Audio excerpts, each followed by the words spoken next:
भी रुकने का मन करे तो बस इतना याद रखना कि तुम इतनी दूर तक चलने के लिए नहीं आए थे। Hi friends, welcome to all of you on your on YouTube channel maths zone Adda. Dear friends, last video में हमने एक्सरसाइज 9.1 का क्वेश्चन नंबर 3 किया था। आज के इस वीडियो में हम नेक्स्ट क्वेश्चन देखेंगे। चलिए बिना किसी देरी के सीधा क्लास शुरू कर लेते हैं। देखिए क्वेश्चन नंबर 4 की स्टेटमेंट क्या कहती है कि angle of elevation of top of a tower to the ground is 30 degree from the foot of the tower. ठीक है, देखिए 30 मीटर अवे है जो कि एक टावर कहाँ से, एक पॉइंट से अर्थ के, वहां पर एंगल ऑफ एलिवेशन क्या बन रहा है, 30 डिग्री बन रहा है। सबसे पहली बात आपके मन में क्वेश्चन आया होगा, एंगल ऑफ एलिवेशन होता क्या है। बच्चों दो एंगल हम इस एक्सरसाइज में यूज करेंगे, एक होता है एंगल ऑफ एलिवेशन और एक होता है एंगल ऑफ डिप्रेशन। जो एंगल ऑफ एलिवेशन होता है ना, वो तो उस एंगल को बोलते हैं, मान लीजिए हम यहाँ खड़े हैं, हमारी आईज यहाँ है और हम देख रहे हैं किसी चीज की चोटी को, टॉप को। जैसे इस क्वेश्चन में वो टावर के टॉप को देख रहा है तो उसकी आंख से जो एंगल बन रहा है ना वो 30 डिग्री है, ये क्वेश्चन में कहना जाता है। तो एंगल ऑफ एलिवेशन क्या होता है, जब हमारी आईज नीचे हो और हम देख कहाँ रहे हो, किसी चीज के टॉप पर। और एक होता है एंगल ऑफ डिप्रेशन, वो क्या होता है, मान लीजिए आप किसी बिल्डिंग पर खड़े हो, ऊपर यहाँ पर, यहाँ आपकी आईज है और आप नीचे से किसी कार को देख रहे हो आते हुए। ठीक है, तो ऊपर से अगर आपकी आईज ऊपर है और आप नीचे देख रहे हो तो ये वाला जो एंगल बनेगा ये होता है आपका एंगल ऑफ डिप्रेशन। यानी जब आप ऊपर खड़े हो और चीज जो नोट कर रहे हो वो नीचे है तो आपकी आंख से जो एंगल बनता है वो एंगल ऑफ डिप्रेशन होता है। और जब आप नीचे खड़े हो, आपकी आंख नीचे है और देख ऊपर की तरफ रहे हो तो जो एंगल बनता है वो एंगल ऑफ एलिवेशन होता है। तो देखिए इस क्वेश्चन में क्या कहता है कि the angle of elevation top of a tower, ये कोई टावर है, हम मान लेते हैं ए बी कोई टावर है और टावर ए बी पर मान लेते हैं कोई यहाँ व्यक्ति खड़ा है इस पॉइंट पर, इस अर्थ के, यहाँ से टावर के टॉप को देख रहा है। तो टावर के टॉप का एंगल ऑफ एलिवेशन क्या बन रहा है बच्चों, ये बन रहा है आपका 30 डिग्री। इसको थोड़ा स्ट्रेट कर लेना। ठीक है, फिर कहता है कि टावर के फुट से, ये रहा टावर का फुट, टावर के पैर, और उस पॉइंट तक का जहां एंगल बन रहा है वहां तक की डिस्टेंस कितनी है, 30 मीटर है। तो आपको फाइंड करनी है height of the tower. This is very easy question. Just आपको क्या निकालना है, ए बी कि कितना है, कितनी हाइट है। हम मान लेते हैं ये पॉइंट सी है जहां पर एंगल ऑफ एलिवेशन बन रहा है। अब जो जो चीज़ें आपके पास है सबसे पहले उनको लिख लीजिए। हमने कहा let A B is equal to H meter height of the tower. Height of the tower हमने मान ली कि एच मीटर है। उसके बाद आप कहोगे B C is equal to 30 meter. क्या है ये बच्चों, distance from the foot of the tower, foot of the tower to the ground level या टू द ग्राउंड पॉइंट, यानी ग्राउंड से जिस पॉइंट पर 30 डिग्री का एंगल बन रहा है वहां तक की जो डिस्टेंस है वो कितनी है, 30 डिग्री है। उसके बाद आप कहोगे angle A C B is equal to 30 degree. यहाँ एक लाइन लिख देना, एंगल मेड बाय द या angle of elevation from the point from the top of the tower to the point on the ground, कि tower के top से ground के point पर जो एंगल ऑफ एलिवेशन बन रहा है वो कितना है, 30 डिग्री है। अब आप कहोगे in triangle A B C आपको एक राइट एंगल ट्राइंगल बनी नजर आई, क्यों, क्योंकि अर्थ पर कोई चीज बिल्कुल सीधे खड़ी है तो यहाँ कितने डिग्री का एंगल बनाएगी, 90 डिग्री का। हमें नजर आ रहा है, हमें जो निकालना है वो साइड परपेंडिकुलर है और जो हमें गिवन है वो बेस है। तो बच्चा परपेंडिकुलर अपॉन बेस क्या होता है, टेंजेंट होता है। ये जो परपेंडिकुलर अपॉन बेस का रेशो होता है ये किस ट्रिग्नोमेट्री फंक्शन के साथ होता है, ये टेंजेंट के साथ होता है। पंडित बद्री प्रसाद हर हर भोले, जो हमने एक चैप्टर में किया था। इसका मतलब A B upon B C क्या होगा आपके पास, टेंजेंट 30 डिग्री होगा।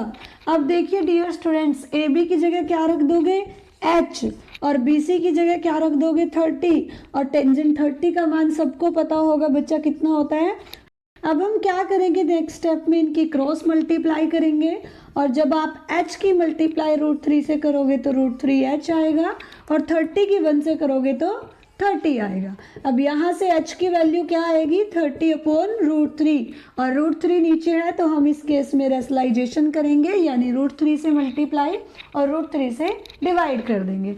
अब आप कहोगे कि नीचे √3 और √3 है तो दोनों में क्या हो जाएगा, √3 का होल स्क्वायर, और नीचे जो टर्म बनेगी हमारे पास वो क्या बन जाएगी, 3, और 30 की √3 से मल्टीप्लाई करोगे तो ये लिखा जाएगा 30√3। अब आप कहोगे 3 से ये कैंसिल हो रहा है, 3 बन जा 3 और 0, यानी आपके पास हाइट क्या आ गई टावर की बच्चों, 10√3 मीटर। ये हो गया आपका आंसर।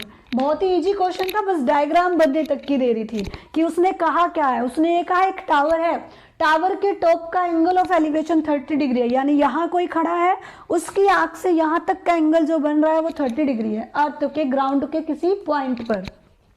उसके बाद उसने कहा उस पॉइंट से और उस टावर के फुट की जो डिस्टेंस है वो 30 मीटर है, तो बताइए टावर की हाइट क्या है। आपने टावर की हाइट h मानी, ये 30 गिवन है, तो आपने देखा परपेंडिकुलर और बेस के बीच का रिलेशन है। परपेंडिकुलर और बेस के बीच का रिलेशन किसके साथ होता है, टेंजेंट के साथ होता है।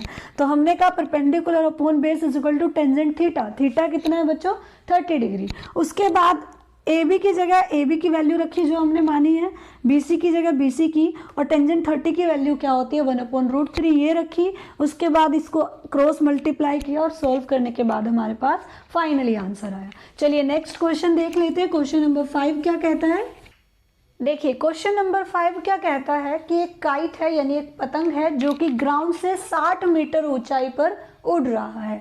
हम मान लेते हैं कि ये ग्राउंड से 60 मीटर तक की ऊंचाई है, ये हमारा ग्राउंड है, और ये हमने क्या मान लिया कि ये जो हमारा पार्ट है ये 60 मीटर हाइट है ग्राउंड से। यहाँ पर कोई काइट है जो कि फ्लाई कर रहा है, ठीक है। अब कहता है कि ये जो काइट है ना, इसकी जो स्ट्रिंग है, जो धागा है, उसको अर्थ के किसी पॉइंट से इस तरीके से बांधा गया है कि उसमें बिल्कुल भी स्लैक्स नहीं है, बिल्कुल स्ट्रेट है, ऐसा हमें एज्यूम करना है। देखिए लास्ट लाइन में कहा है इसने, assuming that there is no slack in the string. जो धागा है उसमें बिल्कुल कोई भी स्लैक नहीं है, वो एकदम खींच कर बांधा गया है, स्ट्रेच करके बांधा गया। और कहता है ग्राउंड के साथ ये कितने डिग्री का एंगल बना रहा है बच्चों, 60 डिग्री का एंगल बना रहा है। उसके बाद ये कहता है आपको फाइंड क्या करना है, find the length of the string, कि ये जो आपने धागा बनाया है, धागा जो अर्थ के ग्राउंड के किसी पॉइंट से बांधा गया है, इसकी लेंथ कितनी है। हम मान लेते हैं बच्चों कि इसकी लेंथ x मीटर है। अब देखिए जो जो चीज़ें आपको गिवन है, इस पॉइंट को A मान लेते हैं, इसको B और इसको C, जो गिवन है वो लिख लेते हैं। सबसे पहले सॉल्यूशन के केस में हम कहेंगे कि let A C is equal to x meter, जो हमें निकालना है लेंथ ऑफ द स्ट्रिंग। क्या मान लिया हमने, ये लेंथ ऑफ द स्ट्रिंग कि वो कितनी है, x मीटर है। उसके बाद आपको गिवन है बच्चों AB is equal to 60 meter. क्या है ये, हाइट ऑफ द काइट। क्या है, हाइट ऑफ द काइट, की जो पतंग है वो इतनी ऊंचाई पर उड़ रहा है, यानी इतनी ऊंचाई से ये धागा यहाँ तक बांधा हुआ है। उसके बाद angle ACB is equal to 60 degree आप लिख दोगे।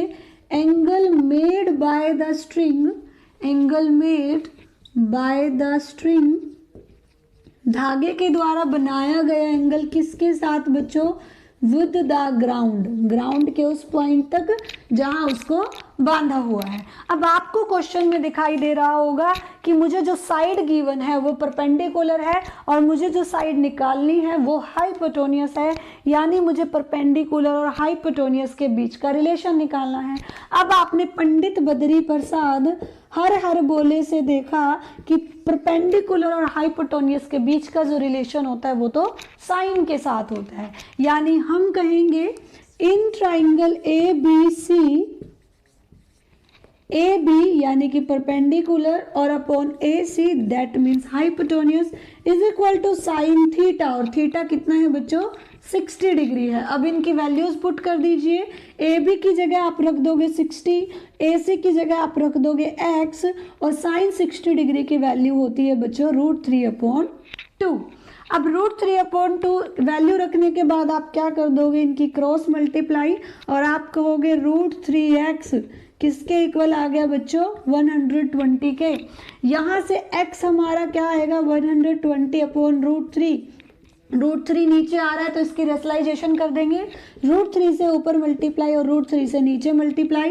नीचे वाली जब डेनोमिनेटर की √3 से मल्टीप्लाई होगी तो √3 का स्क्वायर हो जाएगा, स्क्वायर से रूट कैंसिल होगा और नीचे आपके पास सिंगल क्या बचेगा बच्चों 3 बचेगा, और ऊपर आपके पास क्या होगा 120 की जब √3 से मल्टीप्लाई करोगे तो ये लिखा जाएगा 120 × √3।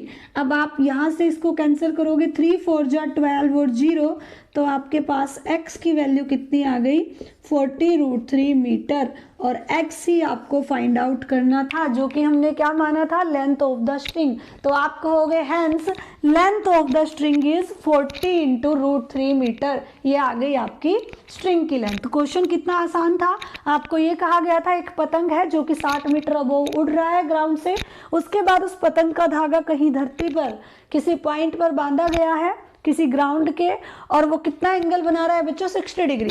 ये आपको गिवन था, एक एंगल गिवन था, ये साइड आपको निकालनी थी। तो आपने देखा इन दोनों साइड का रिलेशन किसके साथ बनता है साइन के साथ, तो हमने इन दोनों साइड का रिलेशन साइन के साथ निकाला, उनकी वैल्यू रखी और सीधा सोल्व कर दिया। तो डियर स्टूडेंट्स ये था क्वेश्चन नंबर 5 और 4 इस वीडियो में जो हमने किया। अगर आपको वीडियो अच्छे से समझ आई हो, क्वेश्चन अच्छे से समझ आए हो तो मुझे कमेंट करके ज़रूर बताइएगा आपको वीडियो कैसी लगी, पढ़ाने का तरीका कैसा लगा। अगर आपको वीडियो अच्छी लगी होगी तो वीडियो को लाइक और चैनल को सब्सक्राइब करना बिल्कुल मत भूलना, बेल आइकन को प्रेस कर लीजिएगा ताकि आपको मेरी डेली वीडियोस की नोटिफिकेशन मिलती रहे। चलिए मिलते हैं नेक्स्ट क्लास में, bye bye, see you tomorrow.